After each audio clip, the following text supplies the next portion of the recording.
사랑하는 성도 여러분, 성경 묵상 시간입니다. 오늘은 이사야 5장에서 7장까지를 읽으며 기도문으로 시편 42편을 함께 읽게 됩니다. 이사야의 내용을 살펴보면 이사야 5장은 유다 백성이 죄로 인하여 하나님의 심판을 받게 된다는 내용이 나옵니다.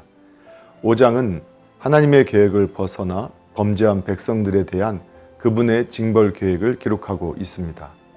하나님께서는 농부의 입장에서 유다 백성을 최상의 포도나무로 심으셨으나 그들은 하나님의 기대를 벗어나서 탐욕과 술 취함과 교만함 그리고 하나님의 공의를 굳게 하는 악행으로 말미암아 하나님의 진노를 받게 되었습니다. 이러한 죄의 결과는 토지의 황폐함과 외세의 침략과 포로지 유배라는 비극을 초래하였고 하나님의 도우심을 전혀 받을 수 없게 되었습니다.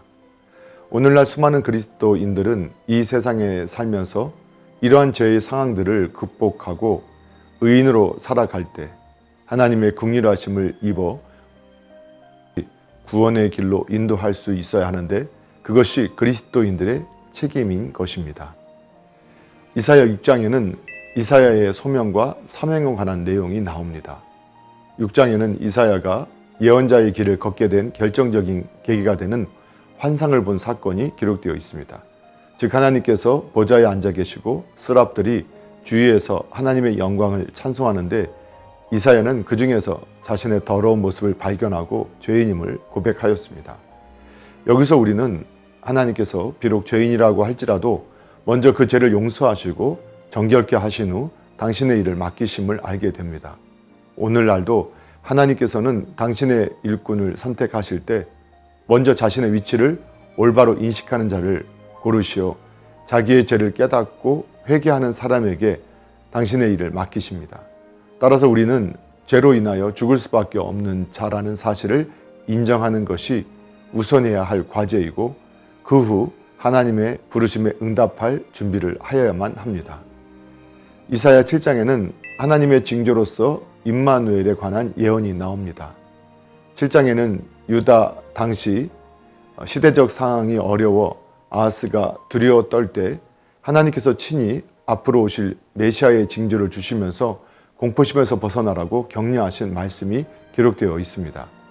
그러나 아하스는 하나님의 말씀을 신뢰하기보다 인간적인 방법으로 자기에게 닥친 어려움을 해결하려 했습니다.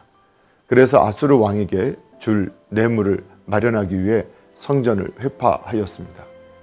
결국 하나님을 의지하지 않았던 아하스는 하나님의 도구로 사용된 아수르 왕에게 큰 어려움을 겪었습니다. 하나님께서 사람들에게 형벌을 내리실 때는 무조건 주시지 않고 그들에게 기회를 주셔서 돌아오게 하신 후 그것을 거부하면 그때 비로소 심판하십니다. 과거에 아하스에게 하셨듯이 오늘날 우리들에도 동일하게 이 원리가 적용된다 할 수 있습니다.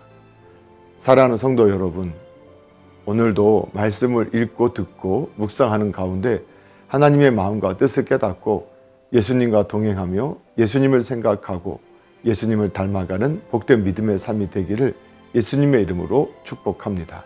할렐루야!